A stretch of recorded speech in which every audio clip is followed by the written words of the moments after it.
All right, everything looking quiet here weather-wise for southeast Louisiana and south Mississippi, but we are tracking a couple of light showers in some locations while the rest of us just pretty warm and breezy out there. And you see on the satellite and radar overlay that, again, most of us looking pretty quiet. Got a couple of spotty showers, however, near parts of the south shore near the coast, while the rest of us, again, just overall warm and breezy. We'll get to that situation in just a second, but I want to show you as we go into late tomorrow into early Saturday. We're watching a storm system that could produce quite a bit of severe weather across parts of the Arklatex region. They're currently under a level 2, slight risk of severe weather. However, for us in southeast Louisiana and into south Mississippi, there's a level 1 marginal risk of severe weather. That's for the North Shore here. So that's something to keep a close tabs on as we go into late tomorrow into early Saturday, again with that timing. But overall, futurecast looking pretty quiet as we go into tomorrow. We're going to start off on the cloudy side of things. Maybe a spotty shower or storm as we go into tomorrow afternoon. But as we go into tomorrow evening, that's when those clouds clear out. However, it's that time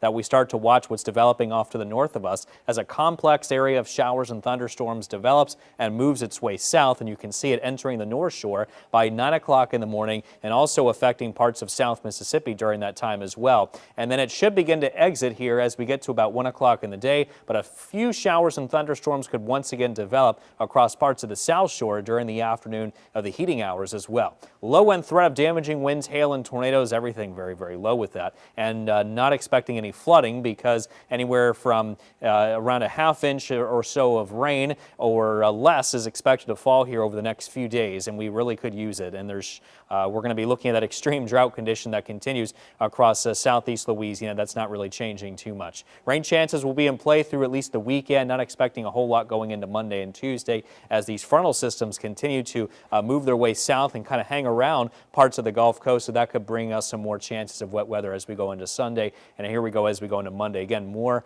just overall southeasterly wind flow and helping to keep things pretty warm and humid out there as well. Temperatures will be increasing from that southeasterly breezes, and we see as we go into days like Tuesday and Wednesday, maybe a shower or thunderstorm or two with these frontal boundaries inching closer towards us, but really not expecting a washout by any means. Jazz Fest going on the next few days, watching out for some spotty chances of showers and a couple of storms. Temperatures in the low 80s. We've got the Zurich Classic happening in Avondale, watching for a chance of a couple of showers and a few thunderstorms as well, with temperatures in the low to mid 80s. As of right now, a southeast breeze still taking shape, 10 to 15 miles an hour. Temperatures mainly into the mid to upper 70s now. Lows tomorrow morning, however, into the upper 60s, and our highs tomorrow into the low to mid 80s. And you see as we go through the next 7 days, it's going to get much warmer. High temperatures, in fact, nearing 90 Monday and Tuesday. And that's a look at your WDSU First Warning 7-day forecast.